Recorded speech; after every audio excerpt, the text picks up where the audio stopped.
तुम्हें पता है Indore cleanest city of India है। यहाँ सरकार ने सख्त मना किया है कि तुम चिप्स खा के रोड पे पैकेट नहीं फेंक सकते। तो लोगों ने पैकेट खा के रोड पे चिप्स फेंकना चालू कर दिया। और इंदौर क्लीनेस्ट ये पता किसने लगाया है? क्योंकि ऐसे तो किसी के दिमाग में नहीं आ सकता कि इंदौर में कूड़ा कितना होगा। तो अगर अभी तक तुम्हें समझ नहीं आया तो मैं इंदौर से हूँ। हाँ, ऐसे फालतू में तो किसी को शौक होगा नहीं कि चलो यार इंदौर की बेइज्जती करते हैं। और सिर्फ इंदौर की करेंगे मन्नू, इस बार अहमदाबाद को बीच मत लाना। इंदौर में कोई कुछ करता ही नहीं कि भाई गंदा हो जाएगा। वहाँ पे सब लोग सुबह उठ के ताला लगा देते हैं और दूसरी सिटीज चले जाते हैं कचरा करना। तुम अभी जाके देखोगे इंदौर पे ताला लगा हुआ रहेगा। यहाँ तुम किसी का गला काट दो कोई दिक्कत नहीं, लेकिन काटने के बाद उसे गीले कचरे और सूखे कचरे में ध्यान से डालना। 400 लोगों को टपका दिया, 300 बच्चों को उठवाया, 5 बवासीर वाले अंकलों को पिटवाया। आज तक मुझे कोई पकड़ नहीं पाया, तुमने कैसे पकड़ा?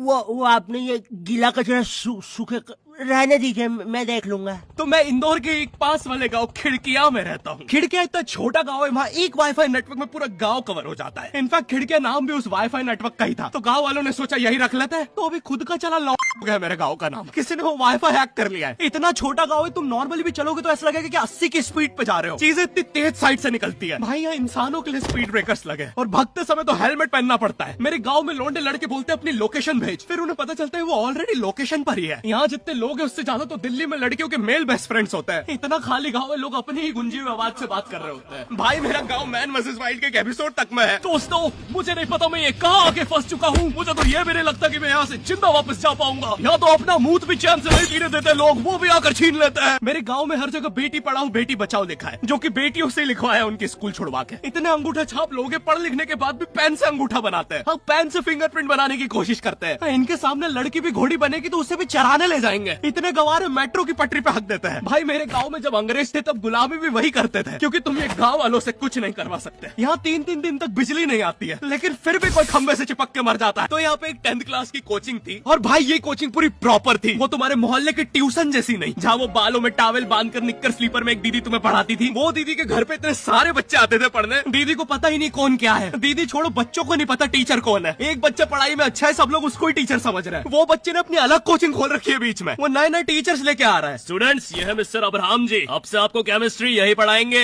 वो दीदी के घर में दीदी से ज्यादा सक्सेसफुल हो गया है। दीदी अभी भी एक कमरे में है, उसने दूसरे कमरे में बिल्डिंग बना दी है। इतने छोटे छोटे बच्चे कोचिंग जाते हैं आजकल, और वो बेचारे आज और कल ही जा पाते हैं, क्योंकि परसों तो उन्हें कोई ओमनी वैन में पकड़ के ले जाता है। इतना कंपटीशन आ गया है, बच्चे 6वीं 7वीं छोड़ के यूपीएससी प्रिपरेशन कर रहे हैं और वो फिर भी फेल हो जा रहे हैं। हाँ, क्योंकि यूपीएससी वाले उधर 6वीं 7वीं के क्वेश्चन पूछ रहे हैं। एक क्वेश्चन था यूपीएससी का कि तुम कितनी बार 100 में से 10 माइनस कर सकते हो, और आंसर है एक बार, क्योंकि फिर तुम 90 में से 10 माइनस कर रहे हो। ये एग्जाम से आईपीएस पुलिस ऑफिसर बनते हैं। अब समझ में आ रहा है देश में इतना क्राइम क्यों है। आधा क्राइम तो आईपीएस वाले ही कर रहे हैं एग्जाम वालों को मार के, कि सालों 17-17 घंटे पढ़ा के ये पूछ